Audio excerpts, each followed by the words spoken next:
Minha saudação a todos, sejam bem-vindos ao Canal Médico.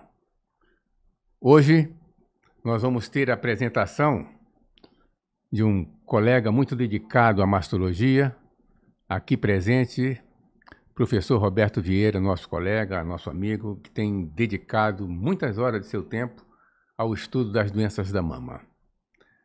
O tema que ele nos trouxe e vai nos falar, tem uma grande experiência sobre esse assunto, é mastectomia redutora de risco. Quando e como? O Dr. Roberto Vieira, o professor Roberto Vieira, ele é chefe do serviço de mastologia do Instituto Fernando Figueira Fiocruz. Pesquisador da Fundação Oswaldo Cruz. Professor da disciplina de oncoplastia na pós-graduação de mastologia da MEDPUC, Rio de Janeiro. Presidente da Regional do Rio de Janeiro, da Sociedade Brasileira de Mastologia e patrono da cadeira 12 da Academia Brasileira de Mastologia, recém-inaugurada, recém-criada. Professor Roberto, nessa sua dedicação aos temas ligados à mastologia, seja muito bem-vindo, um prazer tê-lo aqui conosco. E nós vamos, então, iniciar com algumas considerações gerais que o dileto colega pode fazer em relação ao tema mastectomia redutora de risco, quando e como. Obrigado, professor Elderson. Boa noite a todos. Para fazer uma pequena introdução e vocês entenderem por que tem esse motivo desse título de aula, né, mastectomia redutora de risco, quando e como. Isso começou em 1994. Quando a Mary Claire King, em Nova York, descobriu a primeira mutação, BRCA1, as duas primeiras, BRCA1 e BRCA2. Na mesma época, por incrível, no Myriad Diagnostic, em Utah, lá em cima nos Estados Unidos, um grupo também descobriu essas mutações. Só que a Mary Claire King, que foi a primeira, ela não registrou. Então, quem ganhou a patente foi o pessoal de Utah, da universidade. Então, durante 5 anos, eles detiveram a patente, quer dizer, eles iniciaram, né, a pesquisa de que existe mutação para câncer de mama. E eu iniciei nesse projeto porque eu sempre fui uma pessoa muito empolgada com mastologia, e eu achei que através da mutação eu ia curar o câncer de mama, que eu não ia mais precisar fazer mastectomias, que através da genética ia aparecer um remedinho, né? E eu ia tratar o câncer de mama. Então, naquela época, muito novo, eu comecei a estudar, fiz um projeto chamado Câncer de Mama Genética na Fiocruz, e eu rodei o mundo com esse projeto. E só que BRCA1 e BRCA2 não apareceu até hoje o BRCA3. Apareceram as variantes. Eu fui para a Inglaterra, tinha o professor Bruce Ponder, que me deu um apoio enorme. Fiquei na Universidade de Cambridge, visitei todos os centros. Eu me lembro que eu conheci um rapaz chamado Stratton, na Universidade de Londres, em que eu entrava naquelas salas cheias de sequenciadores e até hoje não saiu o BRCA3. Só que a gente sabe o quê? O câncer de mama é genético, nasceu de mutação celular. Eu vou mostrar aqui a diferença quando é esporádico, quando ele é hereditário. E não foram aparecendo as mutações, mas foram aparecendo o quê? As variantes. Para o público leigo entender, é como se fosse assim, 1, 2, 3, 4, 5. No local do 4, aparecer a letra M. Então, isso é mutação. Até aqui, interessante que você tem um DNA de cada lado. Então, quer dizer, é um errozinho genético. E a mastectomia redutora de risco é uma das armas que a gente tem de evitar que a paciente tenha câncer de mama. Isso foi muito discutido. Quando eu estive na Inglaterra, o professor Bruce Ponder me perguntou assim, você vai tirar as mamas das pacientes? Que, aliás, o certo é tirar as mamas e o ovário, né? Eu disse assim, olha, professor, eu acho muito difícil. A mulher brasileira é muito vaidosa. E ela não vai permitir ficar mutilada. Isso em 94, né? Só que isso evoluiu e hoje no Brasil é feito. Você retira as mamas para não ter o câncer de mama. Então vamos começar a mostrar uns diapositivos para vocês entenderem. Antes, porém, me permita, Roberto, fazer um reparo, digamos, histórico. Você sabe que eu frequento os Estados Unidos, sobretudo Miami, por conta das relações de amizade que eu tenho com o pessoal do Departamento de Radiologia. E lá em Miami está um colega nosso, que você conhece, geneticista de primeira linha, Fernando Arena. Brasileiro, né? Brasileiro, exatamente. Nasceu em Cajuru, São Paulo, depois Campinas, de Campinas para a Universidade de Miami. O nosso amigo Fernando Arena, ele me dava muitas informações variadas. Um dia ele chegou e disse assim: Euderson, estamos prestes a descobrir o gene relacionado ao câncer de mama. Eu disse: não diga. A Mary Claire King, ela nessa ocasião estava ligada à à UCLA, Universidade de Los Angeles. Ela já está próximo a essa descoberta. Ela disse para mim: eu já descobri a cidade, descobri o bairro, descobri a rua, descobri o prédio, descobri o apartamento, só falta descobrir o quarto que ele está se encontrando. Foi essas as palavras que ele usou. Isso quer dizer, foi o princípio de tudo, né? O princípio de tudo. Depois, quando voltei lá, ele disse: olha, ela não teve não fez o registro, foi isso que você relatou agora. Foi uma pena, que realmente ela foi a primeira a descobrir. Exatamente. Mas prossiga. Então, que paciente se considera de alto risco, né, para fazer uma cirurgia tão mutiladora, né? As mulheres com risco de desenvolvimento de câncer de mama vitalício maior que 20%. Então, você tem um grupo de mulheres que ela tem um RR altíssimo. Então, você pode dizer a ela que se elas viverem até 90 anos, elas vão ter câncer de mama. Aí pergunta, mas se tiver o câncer de mama, você trata? Depois que você tem câncer, você está com câncer. Entendeu? Você vai fazer um tratamento de câncer.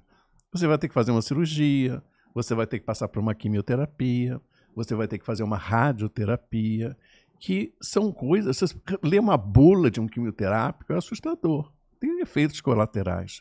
A radioterapia, por sua vez, ela também não atinge só o local de tratamento. Aquele aparelho anda. Não dá problema cardíaco, dá problema pulmonar. Então, quer dizer, se você conseguir fazer alguma coisa antes do câncer, é o ideal. E você sabe que você não tem a evolução rápida. O câncer de mama, ele quando se torna, né, visível a mamografia, já existe há 10 anos. A evolução é muito lenta. Você tem a célula in situ, você tem a célula típica, tem atípica, tem o carcinoma in situ, até chegar ao carcinoma invasor. Quer dizer, se você conseguir interferir nessas etapas todas, a paciente não vai ter câncer de mama e não vai ter repercussão do câncer. Então, isso é o geneticista, ele acha que você deve intervir. Já outra tem uma vertente que é totalmente contra, né? Que fala assim, então você vai arrancar todos os órgãos. Mas assim, a gente está falando em mama, então a gente vai mostrar o que existe para mama. O risco moderado é de 15% a 20%. E tem a paciente de baixo risco, né? Que é um risco muito baixo, que a gente nunca ia pensar numa mastectomia redutora de risco. Falando em generalidades, nós sabemos que o câncer é uma doença degenerativa proliferativa. Esse é o conceito, né? Portanto, relacionada à idade. Aí vão me perguntar, mas há câncer que se manifesta na infância, na adolescência? Eu diria que tem casos de câncer que se manifesta ainda na vida intraútero. São coisas absolutamente excepcionais, mas isso acontece. Já vi caso de tumor de tireoide intraútero. E tem publicações acerca disso. De todo modo, dependente da idade. Eu vi que a grande prevalência do câncer é na paciente acima dos 40 anos, né? Câncer de mama, câncer de intestino grosso, câncer de pâncreas, todos eles geralmente prevalecem acima dessa idade. Existem naturalmente as exceções. No entanto, o câncer de mama, que é a causa mais importante de mortalidade entre as mulheres, eu acho que essa aí merece um cuidado muito especial. Então, voltamos ao assunto. Nesse diapositivo, vocês podem notar o seguinte. A maioria do câncer é esporádico. É a pessoa que nasce sem erro genético nenhum. E acontece alguma coisa que faz com que aquela célula sofra mutação, que é variado, né? Você sabe que o câncer é multivariado, você pode ter efeito de tudo. Se você tiver, por exemplo, intraútero, a ação de um vírus, vai causar mutação. Então, aquela paciente pode vir a ter tendência para câncer. Durante sua vida, se você trabalhar perto de material radioativo, você também faz mutação e tem tendência a ter o câncer. Mas a maioria do câncer, então, é assim, é esporádico, 90% a 95%. A fatia do câncer hereditário é pequena, é 5% da população, não é grande. Mas depois eu vou mostrar a vocês que a gente pensa que é pequena, mas não é. Porque se você pegar 5% de famílias fortemente com câncer hereditário, você vê que é muito grande. Eu, quando fiz meu trabalho de campo, quando eu fiz mestrado na Fiocruz, sobre câncer de mama genético hereditário. E eu visitei, por exemplo, uma família, não posso citar a cidade, né, que é antiético, mas em que a família tinha 36 casos de câncer. Essa história foi muito interessante, porque tinha umas gêmeas nessa família e que era uma médica e uma dentista. A médica não casou e a dentista casou, teve filhos e veio a falecer de câncer de mama. E essa médica, ela casou tarde. Aí ela me procurou na Fiocruz pedindo que ela queria fazer o mapeamento da família. Aí nós fomos à cidade, fui eu, foi um geneticista e fui um epidemiologista. E passamos uma semana entrevistando a família toda. E você ficava impressionado, né? Uma família que tinha todos os tipos de câncer que você podia imaginar. E uma observação que nós fizemos, que o casal que gerou, né, a maioria desses filhos, morava em casa de beira de rua. E que na frente, eles tinham relação sexual no quarto da frente, e na frente tinha um poste com transformador. Então, assim, a nossa observação que aquela ação daquele transformador é que influenciou essa família a ter tanta mutação. E essa senhora, essa médica que me procurou, casou tarde. Teve filho aos 43 anos e também depois teve câncer de mama. Quer dizer, entendeu? São famílias com uma predisposição enorme. São várias gerações. Você tiver assim, um caso na família, aquilo foi esporádico. Mas quando você começa a observar de geração a geração, e até os trabalhos que nós já publicamos, mostra que o espaço de geração para geração chega a 10 anos. Então você começa a ter assim, 45, a outra geração 35, a outra geração 25, quer dizer, praticamente a paciente, ela começa a menstruar e logo depois tem câncer. Se você fizer uma observação na época antiga, a mulher quase não menstruava. Ela menstruava, o pai casava, ela tinha filho um atrás do outro e entrava na menopausa. Ela praticamente não menstruava. Entendeu? Então, o que acontecia? A mama dela ficava muito pouco exposta ao hormônio. Então, o câncer era muito mais baixo. Porque ela tinha um bloqueio, porque ela não tinha o ciclo normal. Ela estava sempre bloqueada devido à gestação. Então, todos os fatores, né, que você observar na mulher, isso tudo influencia muito ao aparecimento do câncer. Uma questão é que na Amazônia a incidência de câncer é distante do que acontece no Sudeste e no Sul, né, que é muito mais comum, muito mais frequente. Não é incomum, quando eu circulo por aqueles rios da Amazônia, encontrar famílias assim com 10, 12, 15 filhos. Se uma mulher começa a engravidar ainda na adolescência, o que é o comum, a cada ano vai ter um filho, ela vai menstruar poucas vezes ao longo da vida. Muito né? pouco. Menstruar quanto? Umas 50 vezes, 55 vezes?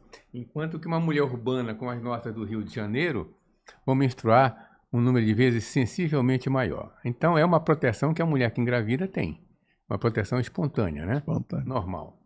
Bom, e lembrar também que tem uma relação muito íntima com a idade. As mulheres que apresentam, digamos, idade um pouco mais elevada, estão mais suscetíveis ao câncer. Os jovens menos. Agora me diga se tem algum outro exemplo em que os transformadores pudessem agir como um agente indutor do câncer. Porque hoje se cogita que as antenas de transmissão, colocadas nos prédios da cidade do Rio de Janeiro, por exemplo, possa ter alguma função na disruptura hormonal de alguns hormônios. Os endocrinologistas defendem essa tese. E isso, de fato, é uma coisa que está sendo comprovada. Agora, os transformadores, que aqui foi relatado, eu não sei se tem exemplos similares que pudesse dizer, olha, aquela outra família que tinha 3 transformadores em frente da casa também tiveram câncer.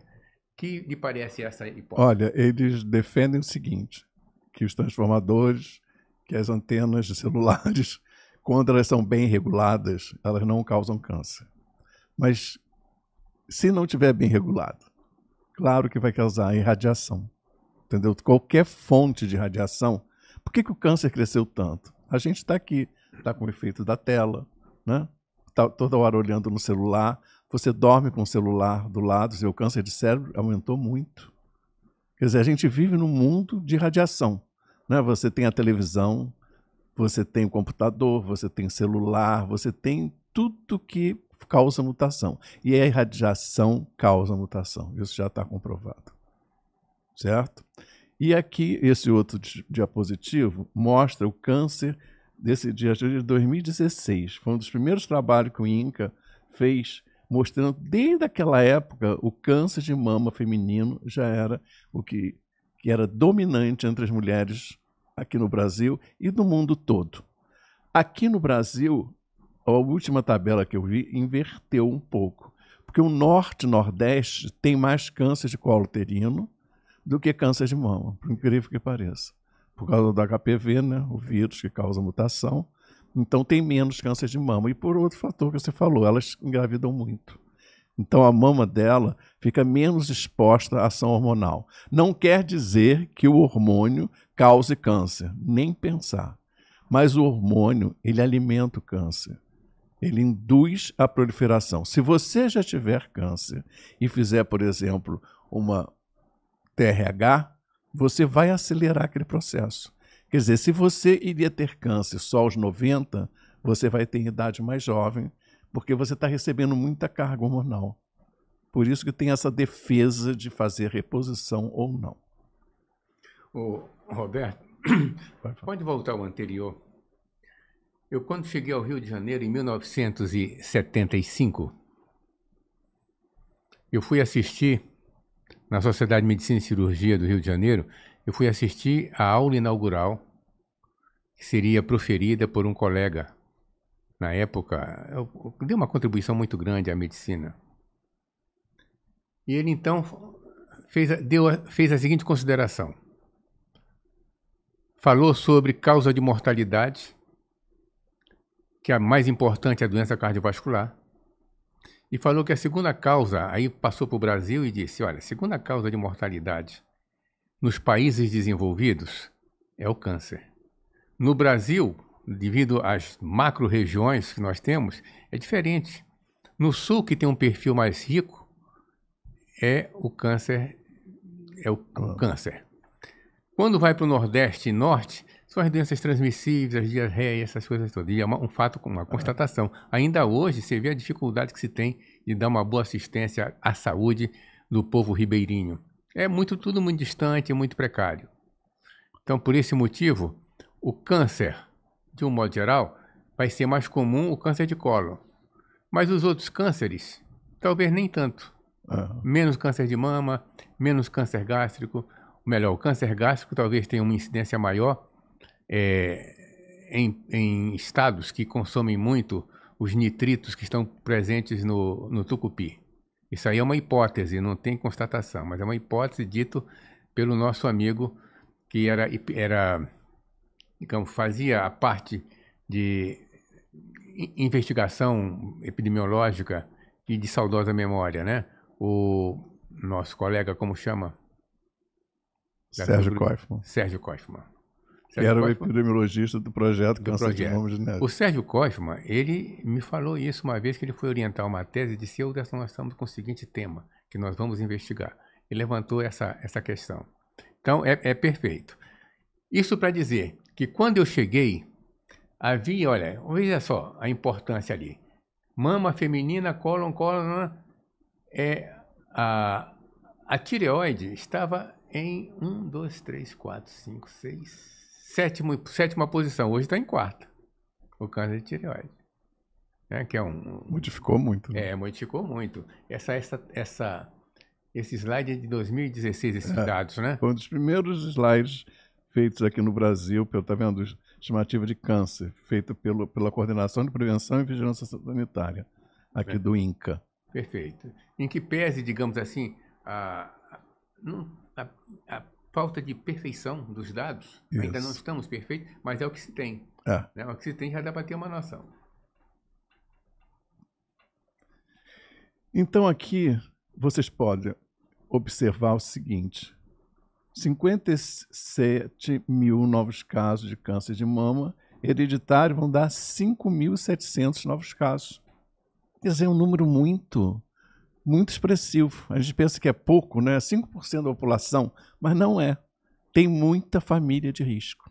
Muita. E que essa família de risco, ela tem que ser orientada. Quando uma mulher de risco, a primeira coisa que você... Uma vez eu assisti uma palestra de um geneticista que ele falou assim: o médico um dia ainda vai ser preso e condenado por não fazer uma anamnese perfeita.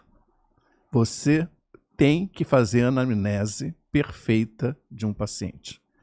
Porque se você tiver um nódulo de mama numa paciente que não tem história familiar de câncer, você nem vai valorizar muito, porque ela não tem câncer na família.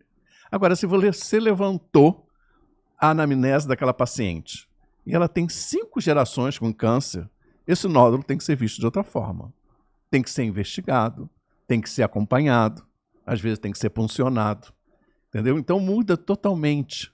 Você, quando tem uma família de risco, você tem que tratar aquele paciente de outra forma para que você tenha um sucesso no diagnóstico. Concorda, professor? De acordo, sim. Próximo. Quer dizer, o seu discurso vai mudar em função de uma situação específica como essa, né? Isso. E não basta apenas a ideia de ter o câncer de mama. Mas outros cânceres também que podem estar associados. A própria história, digamos, às vezes eu atendo famílias, não, meu pai teve câncer de próstata, tudo bem. A minha mãe teve câncer de mama, a fulana de tal, minha tia teve câncer de tireoide, outro câncer de pulmão. Essa variação, quer dizer, uma variedade ou uma situação oncológica da família, isso deve ser valorizado também, né? Porque outros cânceres vão surgir. O médico tem que ter uma visão do paciente total. Não pode ser isolado, entendeu? Então, quando você não pode atender um paciente em 5 minutos, você tem que colher uma história. E essa anamnese, a história familiar, tem que ser muito bem vista para você não ter erro diagnóstico. Então, voltando aqui para genética, né? Acho que todo mundo aqui lembra no ginásio que começaram, tinha uns mongezinhos, começaram a fazer, a cruzar as vagens.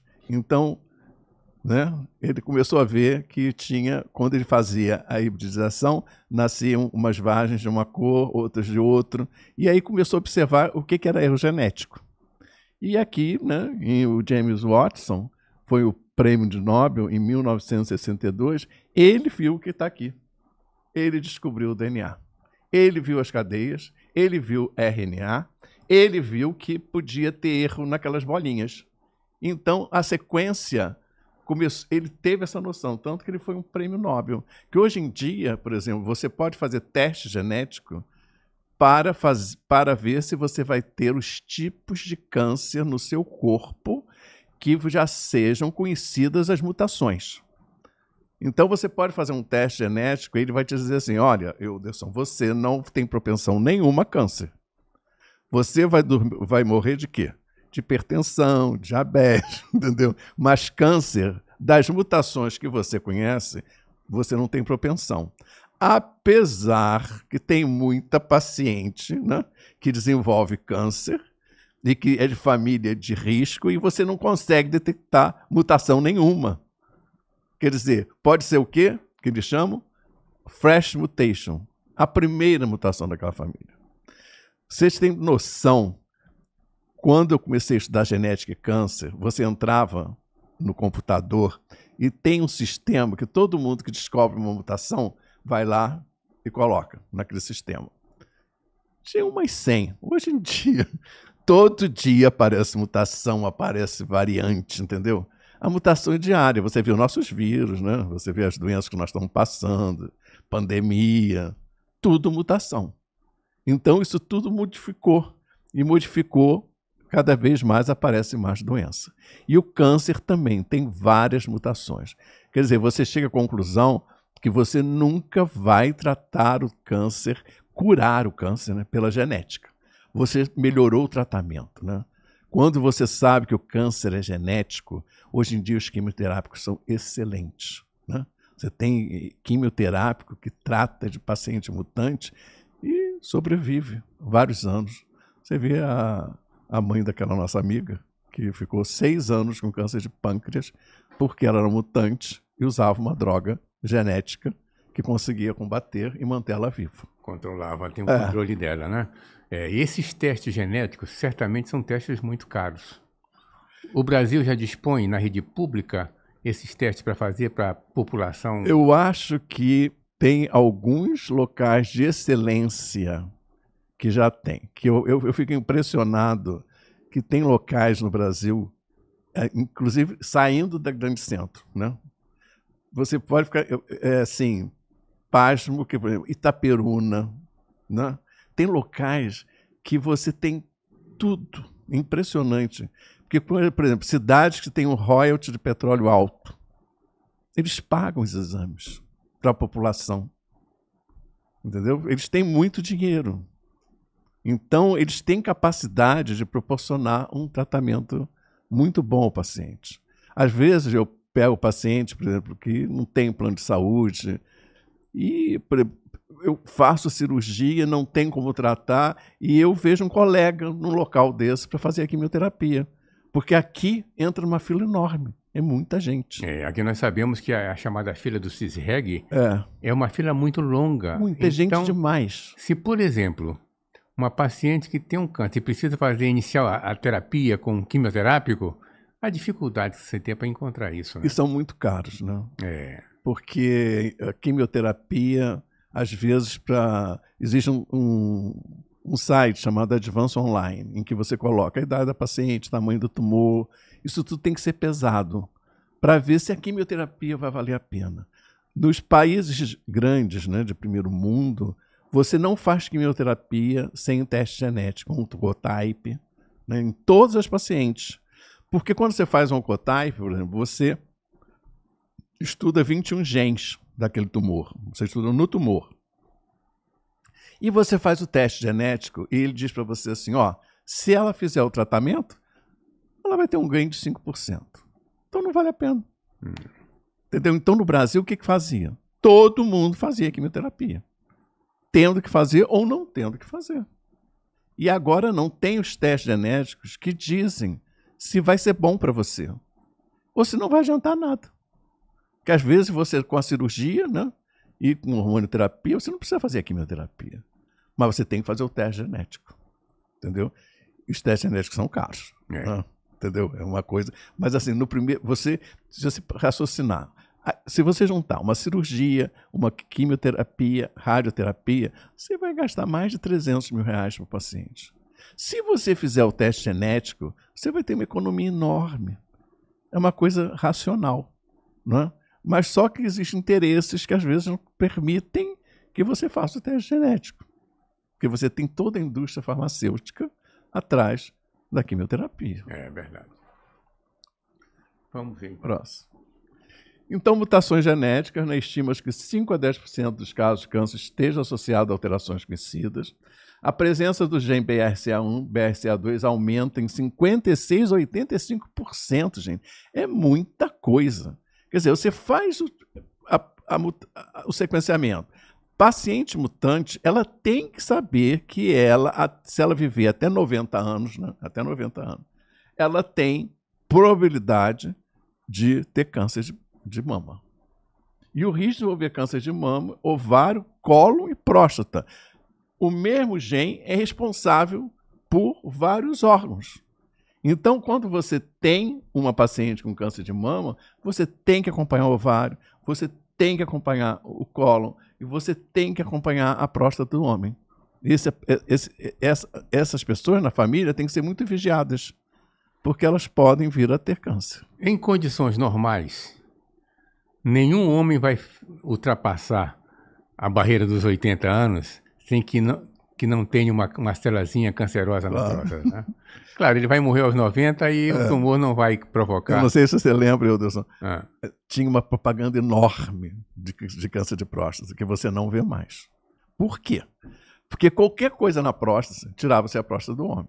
Levava à impotência, na maior confusão.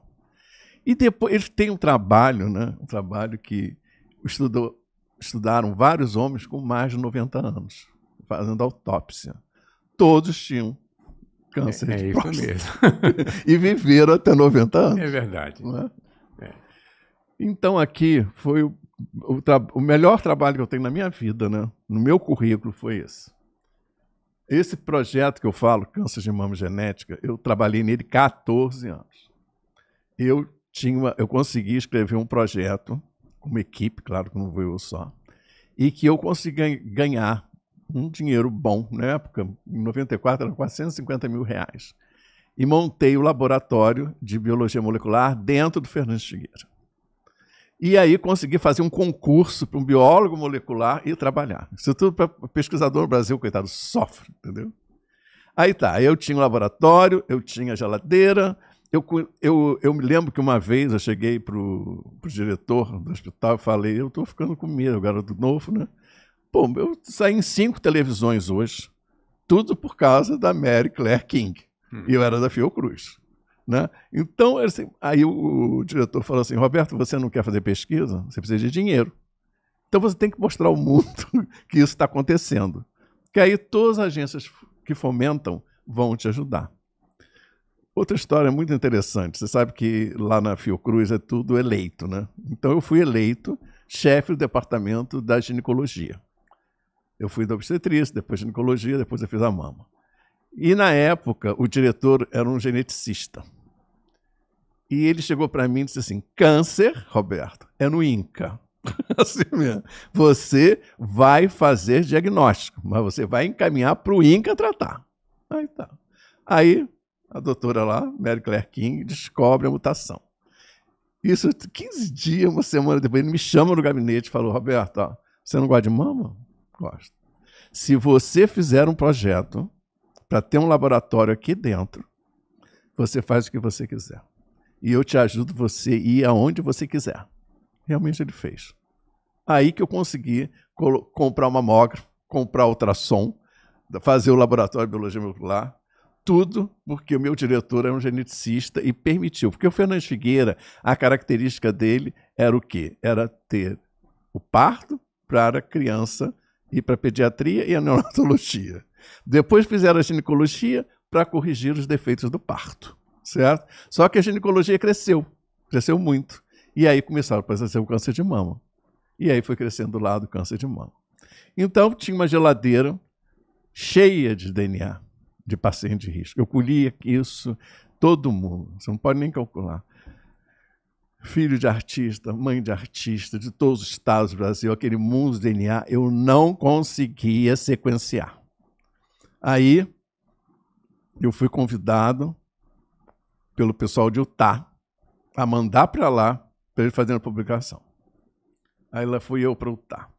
Quando eu mandei organizar, o pessoal da pesquisa me chamou, não, você não pode tirar da mão do pesquisador brasileiro a chance dele fazer isso. Eu disse assim, mas é ótimo, mas eu não aguento mais, né? Foram 14 anos de luta.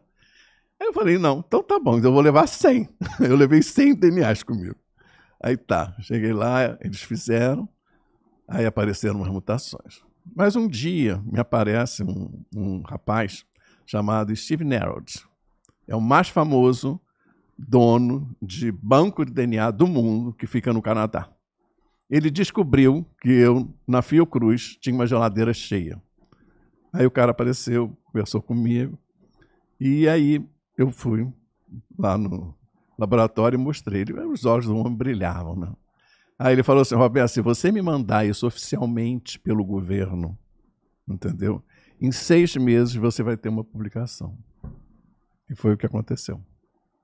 Eu tive uma publicação sobre o câncer de mama e genética do perfil da mulher brasileira, graças ao Steve Nerod. Porque eu tinha um laboratório, eu tinha um rapaz que fazia biologia molecular muito bem, mas não tinha dinheiro para comprar Prime. Que você tem que ter os primes para fazer o estudo genético. E eu não tinha. Então, eu tive que ceder meu material para sair nosso primeiro. E assim, não fui eu, foi uma equipe. Você fez parte, né? A gente se reunia, né? Praticamente semanalmente. Era muito interessante, era um negócio totalmente multidisciplinar. Entendeu? E aqueles cursos que você também organizou, 25 anos. 25 anos. Você foi meu companheiro, meu parceiro a vida toda. Aliás, ele que me incentivou a fazer mestrado, doutorado, tudo que eu fiz na vida. Porque eu era um médico, eu era um cirurgião. Mas, assim, o que acontecia? Eu sempre escrevi bem. Aí eu escrevia, mas eu não tinha titulação. Então, tinha que um doutor assinar para eu conseguir a verba. Aí eu resolvi fazer tudo para eu passar a assinar e eu conseguir mandar nos meus papers, mandar nas minhas pesquisas, e assim foi. De fato, quando eu percebi que você era um potencial de organização daqueles eventos maravilhosos, né? Com participação de colegas. Não, né? E você me ajudou muito. Você trouxe a Nilza Keilos, trouxe o da Argentina, o Cibernô. Ele trouxe cada professor fantástico. Entendeu? Que era um curso internacional, né? A gente trazia gente do mundo todo. Porque a Fiocruz, não parece, mas assim, eu fiz concurso para uma opção de lugar e no final eu só me adaptei a ficar na Fiocruz. Eu sou da universidade, levei meu vínculo para a Fiocruz. Quer dizer, no final eu saí de tudo que era emprego, município, estado, tudo, só me dediquei à Fiocruz. Porque realmente é um local sério, onde você faz uma medicina séria e você tem chance de pesquisa, porque você não tem aquele volume de atendimento. Você atende como se estivesse num consultório, entendeu? Porque os hospitais públicos, você tem que ter meta de cirurgia. Você imagina você fazer, tipo no INCA, de manhã, 27 mastectomias. Mas as pessoas têm que cumprir meta. E para fazer pesquisa, você não pode ter isso. Você tem que ter protocolo, escolher o tipo de paciente e ir seguindo. Tem um trabalho mais, digamos assim, um protocolo mais de comprido, pesquisa. De pesquisa. E eu lembro que naquela ocasião, quando eu percebi que você era um colega bem qualificado, cheio de intenção, né, boas intenções e ativo, eu disse, faltam os seus títulos. Você me chamou na sua casa. Vai agora para conversar comigo. Mestrado e o seu doutorado. E saiu, né? Saiu tudo. Graças a você. Aliás, você fez parte da banca de todos eles. Olha, não, paciente de risco, o que fazer? Né? Então você está com um pepino na mão, né? Você está com uma paciente de risco e você tem que dar alguma sugestão para a vida dela. Ou acompanhar, ou tratar. Então, a disponibilidade dos meios para identificar mulheres de maior risco para desenvolver câncer de mama, tais como teste genético para rastrear as mutações de BRCA1 e BRCA2 e índice epidemiológico, tem estatística como modelo de Gay. Aí você tem vários modelos que você vai descrever o risco daquela paciente e o que você pode oferecer para ela. Próximo. E agora tem critérios, né, mundiais do NCCN para testagem. Esses tipos aí, eu não vou descrever tudo aqui, mas idade menor, paciente com menos de 50 anos, de família de risco, triplo negativo. Triplo negativo é quando você tem, a paciente tem um câncer, mas o câncer que ela teve não foi dependente dos hormônios dela. Não foi dependente do estrogênio, não foi dependente da progesterona, entendeu? Aquele câncer poderia dar até em pedra. Porque não é por ela ser mulher que ela teve câncer de mama. E é um tipo muito agressivo. Múltiplos tumores de mama, cenário metastáticos, câncer de mama em homem. Isso é muito preocupante. preocupante, entendeu? Quando você tem câncer de mama em homem. Porque o homem, só 1% da população tem câncer. Mas quando tem, normalmente eles são mutantes. E normalmente eles vão passar para a prole dele aquela mutação. Então você pode ter muitos casos de câncer. Câncer de mama lobular com história pessoal ou familiar de câncer gástrico difuso hereditário. Entendeu? Quando você tem, por exemplo, câncer, que você tem origem da mama, né? Você tem a mama, você tem o câncer que fica nos ductos, onde sai o leite, e tem aonde fabrica o leite. E o que acontece? Então você tem câncer ductal e tem câncer lobular. O lobular, o que acontece com ele? Ele é como se fosse um marcador que ali vai desenvolver câncer. Entendeu? É um início. Às vezes você não está com câncer naquela hora, mas você tem ali um lobular in situ, é muito perigoso. E o lobular tem um problema sério. Quando você tem câncer lobular, ele pode dar numa mama e pode dar na mama contralateral. Os grandes processos americanos são com câncer lobular, porque é um câncer que não aparece na mamografia, não aparece no ultrassom, não aparece na ressonância, e ele vai crescendo. E fica parecido com a mama, ainda mais mama densa. Aí, quando você faz diagnóstico, o tumor está com 4 centímetros. É uma situação difícil de diagnóstico. Muito difícil, né? O lobular é muito perigoso. Judeu Ashkenazi. É um problema sério, porque o judeu não se mistura. E você sabe que a purificação da raça faz com que você tenha mais câncer. Então, o povo judeu, né, que você não pode chamar de raça. Né? Judeu é povo. Você tem judeu japonês, tem judeu preto, judeu branco, né? Judeu islâmico. Tudo é judeu. Mas só que eles não se misturam. Eles se mantêm na mesma família. Então, o que acontece? Eles vão ficando purificados, então as células começam a dar mutação. Então, família judaica é terrível. Tem câncer de tudo que é tipo e em tudo que é geração. Quer falar? Não, eu acho interessante esse estudo, né? Porque uma cultura, digamos, de permanecer entre si, acaba gerando uma condição de alta complexidade como essa, né? E o professor Sérgio Koifman, uma vez, deu uma palestra em Campos de Goytacazes. Eu falei sobre mastologia, ele falou sobre epidemiologia. Aí eu falei sobre o judeu, eu falei a raça. Aí ele, no final da aula, me chamou e falou, não é raça, é povo. Você tem judeu de tudo que é país. Então você nunca pode dizer que é a raça judaica. É o povo judeu. Próximo. E aqui tem os critérios para a testagem. Quer dizer, tem paciente agora que você pode entrar com seguro-saúde e ele é obrigado a pagar. Porque tem os critérios. Se cumprir esses critérios, você tem que ele tem que fazer o teste e o seguro que ele paga, né, tem que arcar com as despesas. E você pode, esse teste você faz de sangue, você faz da saliva, né, faz do fio de cabelo, você pode fazer de tudo. DNA você faz tudo. E você vê todas as mutações que aparecem. Próximo. Critérios clínicos, eles são obrigados, cobertura obrigatória. Diagnóstico de câncer de mama menor que 50 anos. Eles são obrigados a fazer isso. Próximo. Esses outros tipos, eu não vou enumerar todos, senão vou ficar o dia todo aqui falando. Mas hoje em dia, se você tem todos esses critérios que você encaixa e que se o oncologista pedir, porque hoje em dia não se faz mais tratamento de câncer, né, sem o acompanhamento da parte genética. Seria muito importante, porque se você tiver mutação, você tem outro tipo de tratamento. Né? A mastologia ela é multidisciplinar. É complicado quando você recebe na paciente. Hoje mesmo, eu recebi uma. Eu quero que o senhor me opere. Não é assim. Você não vai operar. Está com nódulo. Não pode. Tem um oncologista, né? Tem um psicólogo.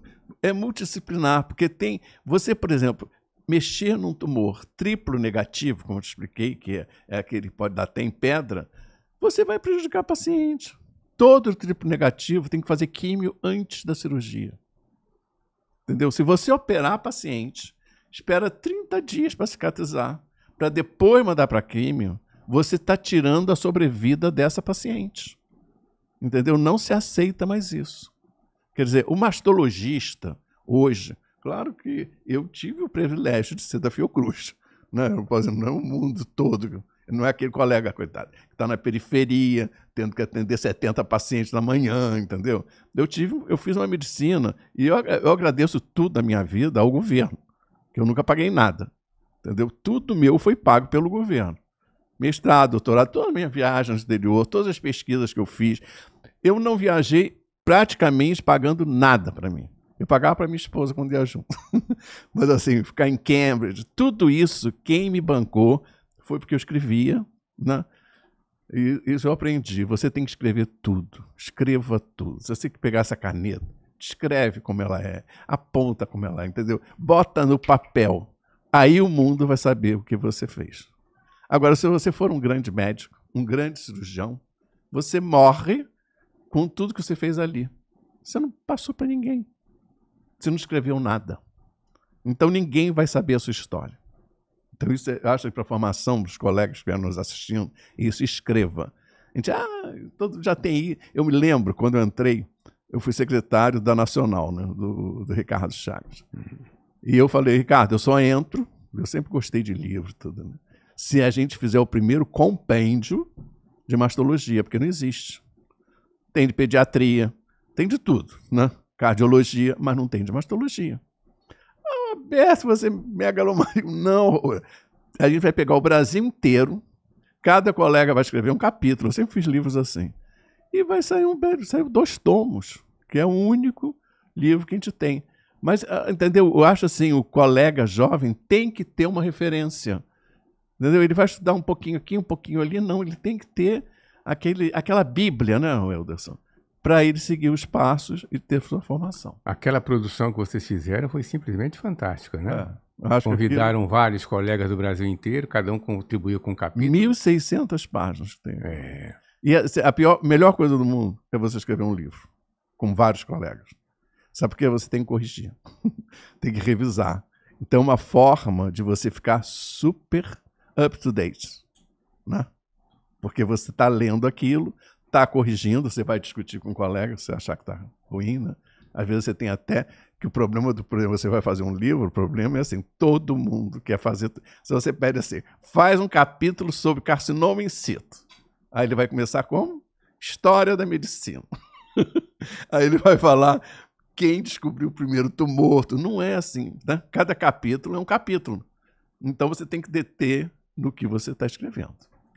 Mas o médico ele é muito prolixo, né? Essa é uma questão de instrução, né? É. Você vê que, por exemplo, Ana Maria, ela é escritora e tem a chamada Rede Sem Fronteira, que é uma instituição que elas promovem uma ontologia de sim, 800 páginas, 110 colaboradores, e sai isso rapidamente, mas precisa passar todos eles com pelo crivo, né? Revisão, Próximo. Para ficar bem fixado na mente de vocês, só existe 3 gerações com câncer de mama ou ovário, o paciente que é considerado de risco. Aqui vocês têm 2 heredogramas, né? 2 histórias familiares. Quadradinho e bolinha. Bolinha é mulher, quadradinho é homem. E você vê, quando você pega uma história familiar em que só tem um caso, é câncer esporádico, né? A família toda não vai ter propensão a câncer, você não precisa ter grandes preocupações. Mas quando você pega aquela outra história ali, são 3 gerações. E você vê que cada vez vai aumentando mais o número das gerações. Então isso é muito importante vocês guardarem. Família mutante e família não mutante. Certo? Aquela família já nasceu com predisposição. Então, quando o óvulo se juntou com o espermatozoide, lá dentro da trompa de falópio, chegou dentro do útero, fez a anidação e formou o ovo, aquele ovo já tem mutação. Entendeu? Alguma coisa errada, pode ter sido um vírus, erro genético, alguma coisa causada e que já sai errado. Então, aquele ovo, aquela criança, já vai nascer mutada. Então, ela vai ter vai ter predisposição a várias doenças, ou só câncer de mama. Aí varia muito. Próximo. Predestinado, né? É. Ah. Isso daqui é importantíssimo. Todo mundo acha que a mulher é que passa toda a parte genética para a família. E não é. O homem também passa. Então é 50% homem, 50% mulher. Às vezes você pega uma família de altíssimo risco, que já tem 5 gerações com câncer, certo? E que a mulher não tem mutação nenhuma. Mas o marido era mutante e foi passando a mutação para a família toda. Então é 50% de um e 50% do outro. Isso tem que ser bem valorizado. Próximo. Agora, medidas preventivas. Né? O que você pode fazer com essa mulher? Né? Que você, na vida é assim, você quando faz um projeto desse, eu falava, e eu vou fazer o quê? Né? Eu vou chegar para a paciente ser mutante. Vou botar o quê? Uma faca na cabeça dela. Ela não vai dormir mais, achando que ela é mutante. E eu não vou dar solução nenhuma. Você tem que estar preparado. Não adianta você fazer sequenciamento genético. Você fazer tudo e não oferecer a ela e não vir a acompanhar ela. Que isso é o quê? É causar um problema na sociedade. Você tem que dar o apoio. Então você vai ter screening mamográfico, né? Que é a mamografia, o doutor Euros faz melhor que eu. É o ouro, né? O padrão ouro nosso. Porque você descobre microcalcificação, que é o quê? É o início da formação de um tumor. Às vezes não tem tumoração nenhuma. Só que você tem as microcalcificações, que elas normais, elas podem ser tudo bolinha, e quando começa o câncer, você tem estrelinha, vírgula, elas vão ficando todas diferentes. E dali pode surgir um grande câncer. Mudança de estilo de vida. Dieta, atividade física. Atividade física resolve qualquer problema. Entendeu? Quando você observa, é raro você ter atleta com câncer. É muito raro. O certo era você receitar um par de tênis para todas as pacientes suas. Entendeu? Para ela fazer alguma coisa. O sedentarismo mata o ser humano. O sedentarismo faz com que você tome milhões de medicações, né? E se você fizer essa atividade física, você ia diminuir muito, muito, muito as medicações que você toma no final da sua vida. Quimioprevenção, que é um tipo de prevenção, mas que é quimioterapia. Se você olhar todas as contraindicações, tudo que uma medicação quimioterápica pode fazer, ele vai fazer naquele organismo. E a mastectomia redutora de risco, é o que nós vamos falar agora, que é super discutido, mas eu acho assim, você tem que colocar tudo para o paciente. Eu tive uma experiência muito grande na Fiocruz, lá no Fernandes Figueira, porque tinha lá um centro de crescimento, era até o Juan Lerena, geneticista, que tinha um grupo de crianças com dificuldade para crescer. E eu me lembro numa reunião com as mães, né, aquelas criancinhas, e uma empregada doméstica falou assim, doutor, por que o senhor não prescreveu o hormônio de crescimento do meu filho? A gente falou assim, você não ia ter dinheiro para comprar. Ele disse, não, mas o senhor tinha que ter prescrito. Eu trabalho numa família muito rica. Esta família me ajudaria a comprar o remédio. Então, eu acho assim, em qualquer nível socioeconômico, você tem que mostrar ao paciente tudo que existe para você poder ajudar ele. Perfeito. Então, vamos ver. Hoje é o tema que nós vamos discutir. Isso foi só uma introdução que você fez, muito boa, por sinal. Mas vamos ver, então, como é que se faz a mastectomia redutora de risco, né? Tá. Esses pacientes com essa história se submetem a vários procedimentos diagnósticos. Mamografia, como ela é mais jovem, é mais limitada. Se apresentar as microcalcificações, é uma forma boa para ser demonstrada pela mamografia. Mas nem todos os casos se apresentam sob forma de microcalcificações, se apresentam sob forma de nódulo. E nódulo numa mama densa você não vai conseguir ver, né? Muito difícil, né? Olha, eu estava até conversando com você, tem um trabalho desse colega, Steve Nerold, ele não é médico, ele é matemático e epidemiologista, né? Então, ele fez um trabalho com mamografia, ultrassom e ressonância.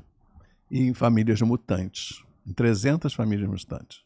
Foi impressionante, Elderson, a diferença do diagnóstico da ressonância nessas pacientes mutantes e com mama densa. Como ele fez foi feito nele, não, foi feito muito mais diagnóstico que com a mamografia e com o ultrassom. Quer dizer, a ressonância hoje é muito valorizada para mama densa, né, e família de alto risco. Ele pega muita gente com câncer. E aqui situações de risco, né? História familiar, história pessoal, presença da mutação, quando você tem múltiplas biópsias com carcinoma in situ, alterações em mamas densas. Mama densa é o grande problema, que esconde, né? Ele esconde nódulo. E história de radiação do tórax antes dos 30 anos, principalmente para tratamento de linfoma. Porque eu não sei se vocês sabem, quando você tem linfoma, né? Às vezes você tem que irradiar o corpo todo, né? Por causa da cadeia linfática. E o que acontece? Aquela irradiação que você faz irradia as células da mama e faz mutação. Então, essas pacientes têm que ser muito bem vistas, porque elas têm uma tendência enorme a desenvolver câncer de mama ao longo. Porque elas fazem isso muito jovem, né? É uma doença de jovem, e a proporção que elas envelhecem, elas podem ter câncer de mama. Mutações de BR aumentam o risco do câncer de mama e ovário, aqui mostrando os dados, né? Próximo. Próximo. Volta. E assim, pode passar? E essa senhora, Angelina Jolie, que é a artista mais bem paga do mundo, ela faz parte de uma família de alto risco.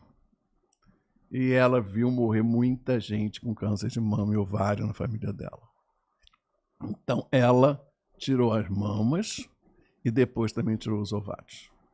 Certo? Porque, volta, porque ela disse que ela não queria morrer de câncer de mama, como ela viu a família dela. Porque quando a gente fala de câncer de mama em família de alto risco, é muito problemático. Porque uma geração começa a acompanhar a outra geração. E passando por cirurgia, passando por quimioterapia, passando por radioterapia, às vezes vai à morte, né?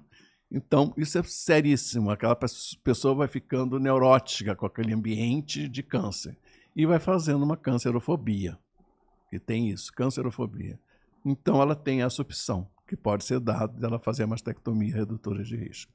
Redutora de risco, entenda, não vai zerar o risco, nunca.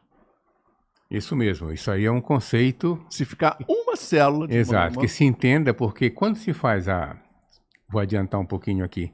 Quando se faz a cirurgia redutora de risco, significa dizer que você não está se comprometendo que essa paciente não vai ter mais câncer, porquanto permanece algumas células. Se tirasse tudo, a mama ia necrosar. Esse é o conceito, né? Então, se retira o máximo que se pode de tecido fibroglandular e se coloca a prótese. Bom, vamos ver agora, então, como é tecnicamente que você faz isso. Mastectomia redutora de risco. A mastectomia profilática pode ser aplicada em duas situações. Mastectomia redutora contralateral preventiva ao tratamento do tumor primário. Quer dizer, você tem câncer numa mama e você tira o tecido mamário da outra para não vir a ter câncer. Porque se a paciente for mutante ou se não tiver a mutação, mas for de altíssimo risco à família, a chance de ter na outra mama é de quase 20% até 90 anos. Então, isso é um tipo de ação que pode ser feita. E mastectomia bilateral em mulheres de família de alto risco de câncer de mama. Quer dizer, essa paciente não tem câncer de mama e você tira a mama dela para fazer uma redutora de risco. Próximo. E aqui é mostrando que tem esse estudo no Memorial Sloan Kettering Hospital, observou que a indicação de mastectomia profilática contralateral de 6,7 para 24,2 em 8 anos. Isso vem crescendo, entendeu? E a conclusão que a Mônica Mora é uma cirurgiã muito famosa no mundo todo, ela é americana, né? E da sua equipe, é que a incorporação da ressonância magnética no diagnóstico tem uma forte associação com o crescimento das taxas de mastectomias profiláticas.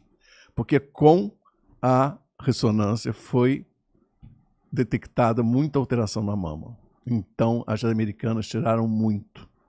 Porque é diferente de país para país, né? Tem país que você aceita e tem país que você é mais radical. O americano é muito radical. Já o South America, né? O pessoal da América Latina é mais tranquilo. Próximo. E de fato, quando se considera, por exemplo, a escola americana e a escola europeia é mais sensata, né? Você sabe que eu fiz, assim, eu estudei em Paris também, né?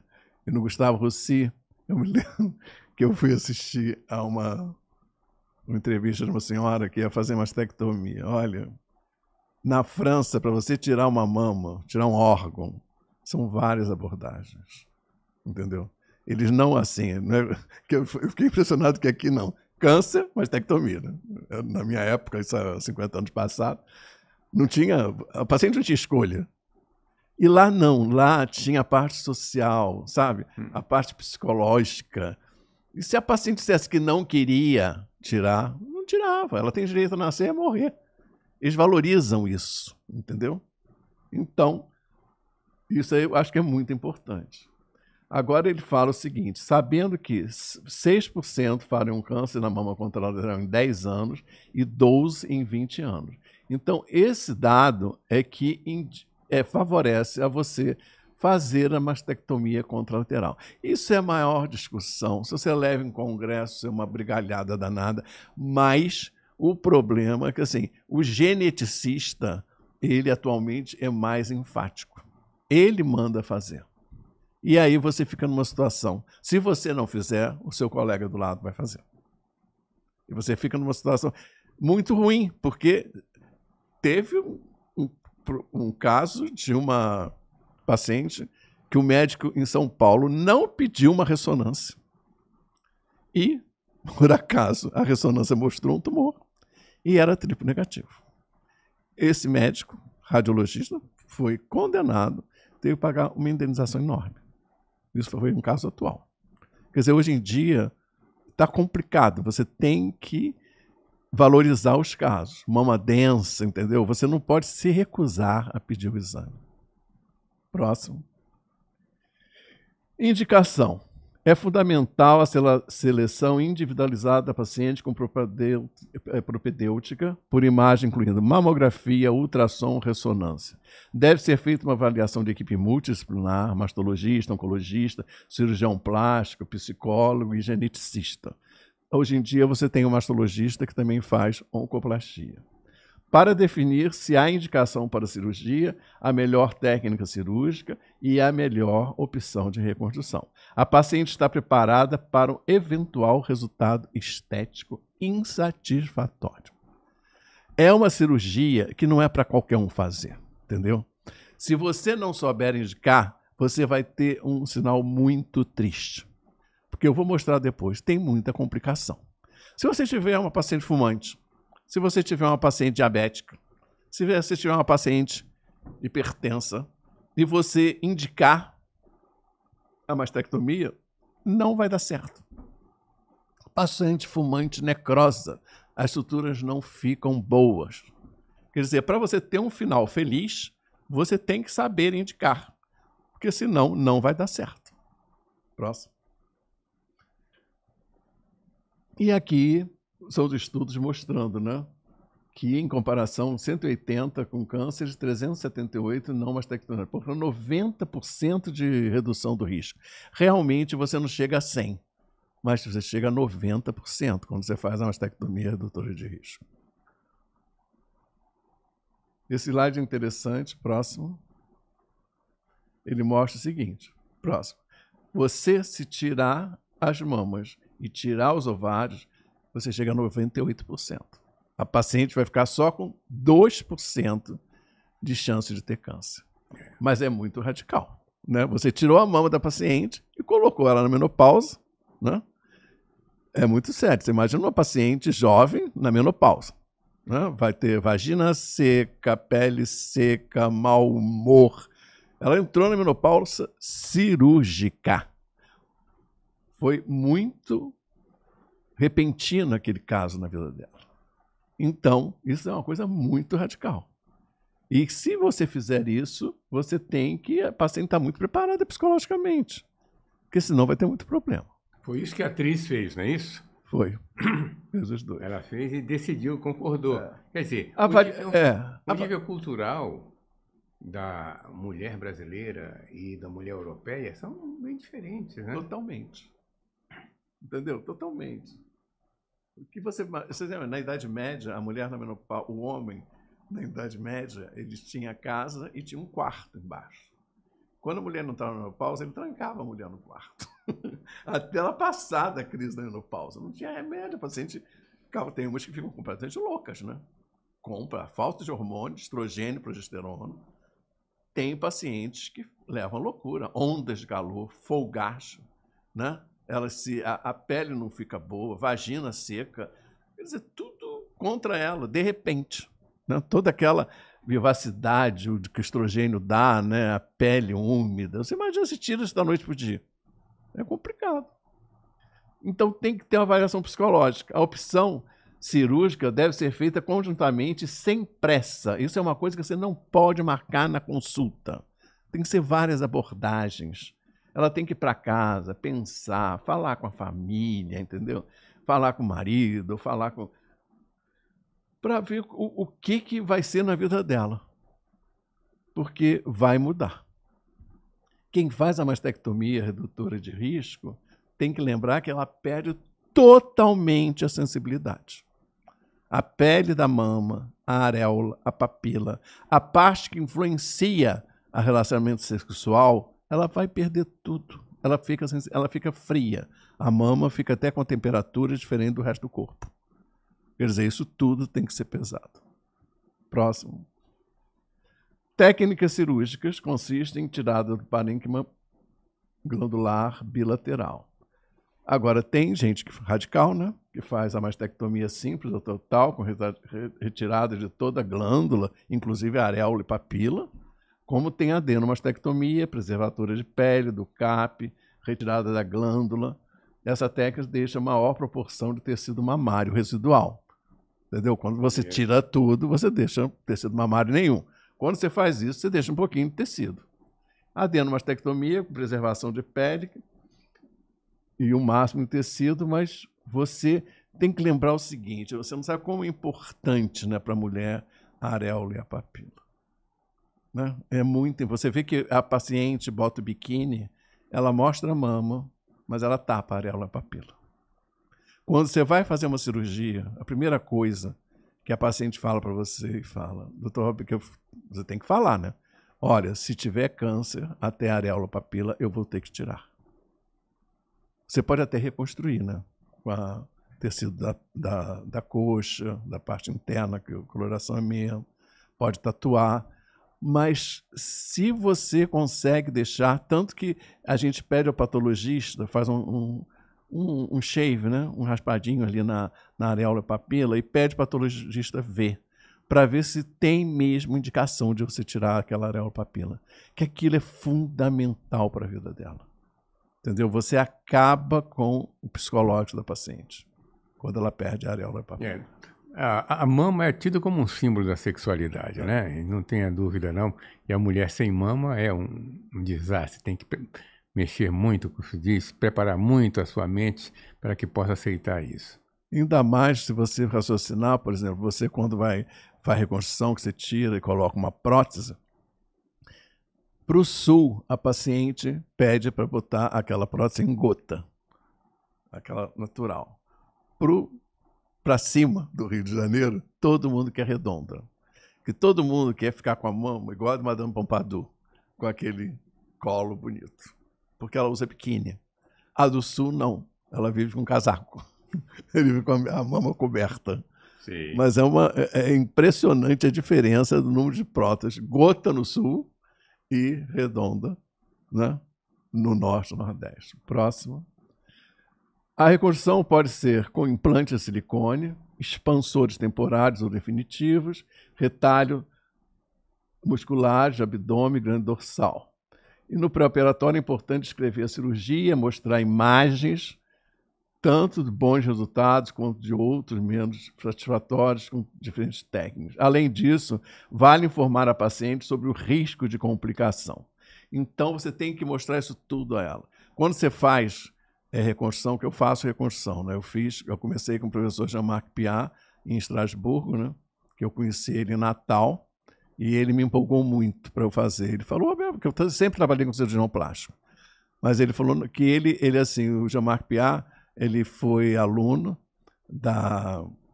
de uma cirurgiã da Bélgica, ele era cirurgião de fígado, mas aí ele se empolgou com mama e começou a fazer reconstrução. E ele é um grande cirurgião. Então eu fiquei quase 6 anos indo todo ano ficar um período com ele, operando com ele. E depois eu fui para Barretos, fiz o curso de reconstrução durante 2 anos. Mas eu estou falando isso porque você não é obrigado, como mastologista, a fazer. Apesar que eu assinei várias residências em mastologia, inclusive do INCA. Do INCA, Mário Crefe, do Fernando Figueira, porque eu tive mestrado e doutorado. Então, para o MEC, tinha que ter, entendeu? Para assinatura de um mestre doutor. E o que acontecia? Toda a mastologia tem a cadeira de reconstrução mamária, porque é um direito da mulher, entendeu? Ela não precisa sair mutilada. Toda mulher pode ser reconstruída. Às vezes não é na hora, mas é depois, né? E tem todas essas técnicas. Você pode usar músculo, entendeu? Porque às vezes você não pode calcular a paciente quando ela tem câncer, que você deixa um volume, ela já fica satisfeita. Entendeu? Eu me lembro que no início eu comecei a fazer reconstrução, às vezes eu olhava e dizia assim, eu sou muito exigente comigo mesmo, assim, não ficou bom, né? Mas eu nunca falei isso para a paciente, porque ela estava tão feliz com aquele resultado de ela poder usar um sutiã e ter um volume da mama. Que isso é importantíssimo. Ela não quer ter uma mama maravilhosa, ela não vai fazer topless, né? Mas ela quer botar um vestido e ter uma mama. Próximo. Mas tem as complicações, né? Tem hematoma, 11%, necrose. Necrose é quando morre a pele por falta de irrigação, principalmente em fumante diabético, e infecção.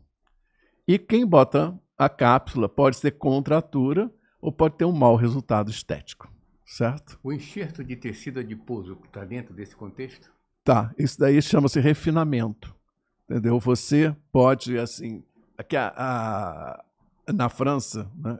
Lá em Estrasburgo, eu vi assim, a paciente ia para a mesa 5 vezes. Aí eu falava, mas Jean-Marc, como você vai operar esse Roberto? Você nunca consegue fazer uma boa mama numa cirurgia.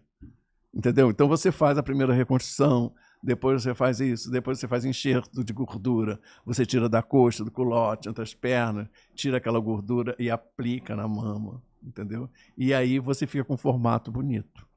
Você vai melhorando. Tem mamas que não são mamas, são totalmente falsas, é pele, gordura, prótese e às vezes musculatura.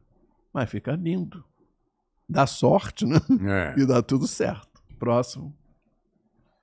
Tem diferentes incisões, incisão periareolar largada, sulco inframamário, round block, que é redondinho, transareolar. Vou mostrar tudo. Pode, o próximo. Aqui é a marcação. Quando você faz uma cirurgia reconstrutora, você tem que marcar antes. A marcação é importantíssima. Primeiro, fotografia, que você gosta. Você tem que fotografar tudo. Antes, durante e depois ir acompanhando, para ver o bom resultado. Isso é fundamental. E é igual a corte e costura. Se você não fizer uma marcação boa, não vai ficar bonito. Então, você, no ato cirúrgico, por exemplo, aqui, incisão periareolar alargada. Eu tirei a mama ali por essa incisão, que pegou periareolar e está um pouquinho, e o tumor está aqui no meio, tá vendo? Então, por ali, você com material bom, com válvula boa, você consegue tirar a mama inteirinha, certo? Sem lesar a pele. Mas não pode ter pressa, tem que fazer devagar, senão vai ter necrose, entendeu? Então, tem que ser uma coisa bem lenta. Próximo. Aqui é só periareolar, tá vendo? Você entra entre areola e papila. Você fica impressionado. Será que tira a mama por aí? Tira. Entendeu? Você vai com calma, vai... que tem assim, você tem a mama que é branquinha e tem a gordura que é amarelinha. Quando você fica muito prático, Aí você vai certinho entre a mama e o branquinho. Então você tirou só a mama, certo? Porque a gordurinha e a pele, se você tira toda a gordurinha, a pele fica preta, vai necrosar. A prótese vai sair. Você tem que saber direitinho como fazer. Próximo. Esse caso foi o primeiro caso que eu fiz no Fernandes Figueira. Essa paciente, ninguém queria botar a mão porque ela tinha AIDS e teve câncer de mama. Aí, eu disse assim, então eu vou reconstruir. E reconstruir ficou excelente. Porque você vê, eu fiz periareolar, tirei a mama toda dela e coloquei a prótese. Porque o aidético hoje não morre, né? Tem um coquetel, vive normalmente. Mas tem cirurgiões que não querem nem botar a mão. Não. É só você se proteger. E não vai acontecer nada. Próximo. E você pode, por exemplo, você pega uma senhora, eu pego muito caso assim, senhora com aquelas mãos imensas, pendulares, com dor nas costas, né? Dor na coluna. E você faz uma cirurgia em que você tira o câncer e faz um pitangui. Né? Pitangui é a cirurgia mais inteligente do mundo. Entendeu? O pitangui tem fama de ser bom e ele era bom mesmo, porque ele desenvolveu essa técnica. Porque tem uma técnica que se usava muito, se usa até hoje, né? Na França, e que não é pitangui. E que eles defendiam assim, que essa técnica, na hora, não fica bonito, mas posteriormente fica mais bonito. Mas o pitangui, a paciente já sai satisfeita da sala. Que é uma cirurgia que você faz marcação. É igual a corte e costura, é igual fazer seu paletó. Que você faz todo o desenho e vai cortando. E o pitangui segue isso. E realmente, entendeu? Por exemplo, ali a paciente está sem mama, está com uma prótese, tinha uma mama imensa e reduziu. Entendeu? Ela esquece até que ela teve câncer. Porque a vida toda ela passou querendo fazer uma redução de mama e não teve coragem. Tinha medo da anestesia. Penso que a estética, né, é sempre, digamos, um objeto para você se preocupar. O homem hoje está se preocupando mais com a estética do que o homem do passado. Muito. E as mulheres sempre se preocuparam com a estética desde a época das cavernas, né? Você acredita que os homens com câncer de mama são os que pedem mais para fazer reconstrução, botar silicone? É. O homem não tira a camisa na praia com uma mama mastectomizada. Ele tem um complexo enorme. Então, quando tem que fazer uma mastectomia, ele pede para recompor, para ele ficar com aquele formato de peitoral. São mais vaidosos que as mulheres. Próximo. E aí está a nossa desgraça, né? Essa paciente, você, se não for, entendeu? Você tem que ter bom senso. Paciente diabética grave, os exames todos, não se meta a operar, meu Deus do céu. Porque vai dar errado, acontece isso. Entendeu? Não cicatriza, necrosa. Paciente fumante, a mesma coisa. Isso daí vai ter jeito. A gente vai debridar, vai tirar, entendeu? E vai fazer enxerto, mas você tem que explicar ela. Não, ou ela controla diabetes para depois operar, mas se você operar ela com tudo irregular, vai dar errado. Mas a dificuldade da cicatrização é dada certamente em função da permeabilidade dos capilares que vão nitrir, não é isso? Fumante também tem, digamos, a mesma fumante coisa, terrível. Né? Não dá certo. Você morre de medo quando opera uma. Você pede para ela parar de fumar um mês antes, mas pode complicar tudo. Próximo. Aqui a periareolar mostrando assim o curativo, certo? Próximo. Outra desgraça, tá vendo? O paciente botou prótese e rejeitou a prótese. Por quê? Tinha algum desses fatores. Ou era fumante, ou era diabético. E quando você bota a prótese e sai a prótese, é o terror. Tanto para o paciente como para você, com a cirurgião. Que a paciente entre em crise. Porque quando sai a prótese, você não pode botar a prótese direto. Você tem que esperar pelo menos 6 meses. Para depois colocar a prótese. E tem pacientes extremamente vaidosos e que não aceitam esperar esses 6 meses. Então é um problema para o cirurgião, entendeu? E é um problema para a paciente. E outra coisa, quem faz reconstrução tem que ter o perfil. Porque uma cirurgia de câncer, você faz em meia hora, uma mastectomia. Cirurgia de reconstrução, você leva 4 horas, 5 horas. Quando tem são 1 mês de curativo, entendeu? Se você não tiver esse perfil, não faça, porque não vai dar certo. Você tem que ter um ambiente bom para fazer os curativos.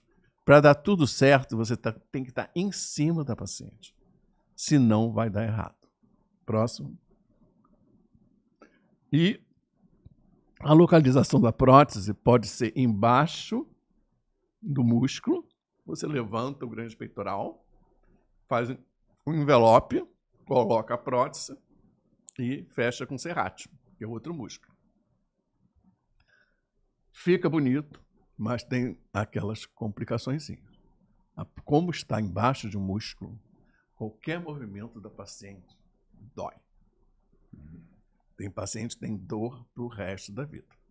Fica até bonito, mas tem que lembrar que você usou um músculo. Então, hoje tem uma tendência muito grande a você não usar.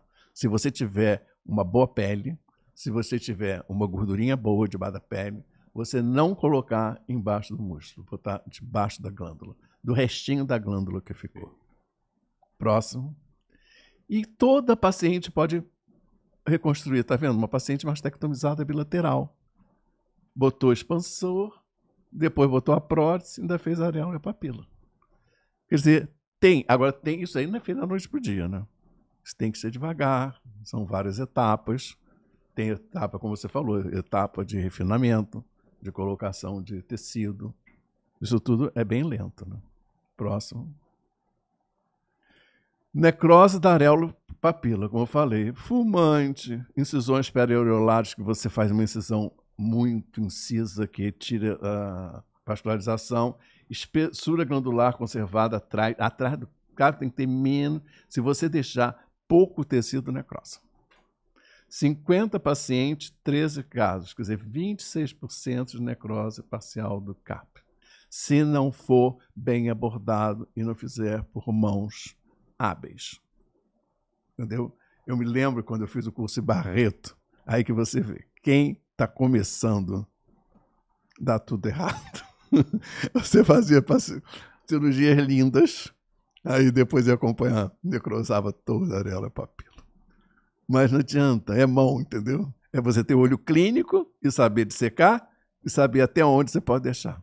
Você não vai necrosar. Esse limite mas essa curva de aprendizado para o cirurgião, e pior ainda para o paciente, né? Demanda um tempo, né? É. Eu recordo que quando se fazia a colocação de substância intramamária para radioterapia, você tinha que respeitar a distância.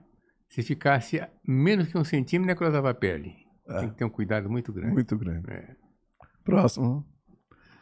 Qualidade de vida. Aspecto ocasionalmente decepcionado com o CAP, né, que acontece. Risco de alteração do aspecto da areola, discromia. Quando você mexe na areola, ainda mais quando a areola é muito escura, pode ficar cheia de áreas brancas. Aí depois você tem que mandar tatuar. Deformação, risco de invaginação da papila e aí perda da sensibilidade. Todos vão perder a sensibilidade. Próximo. Conservação do CAP. Melhor resultado cosmético. Taxa de satisfação elevada entre os pacientes. Diminui o sentimento de mutilação. Menor impacto na vida sexual da paciente e melhor aceitação da mama reconstruída. Isso daí, você vê como é importante você deixar a areola e a papila. Próximo. E os estudos, né, feitos até hoje, eles mostram que 4% só de arrependimento, 44% revelam que gostariam de ter feito uma cirurgia. Entendeu? Porque realmente a paciente ela se sente uma mutilada. É um complexo horrível para ela. Efeito da cirurgia, da imagem do corpo e sexualidade e reversibilidade da decisão. Quer dizer, depois que você faz, não tem jeito, você tirou mesmo. E esclarecimento que nem todas as mulheres que foram operadas teriam câncer de mama.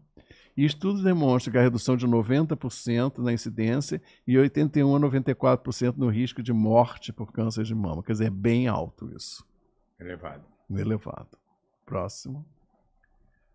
A definição de risco individual permite definir, né, quais pacientes devem ser feitos, teste genético, identificação de pacientes de maior risco, e paciente deve ser atendida sempre com equipe multidisciplinar.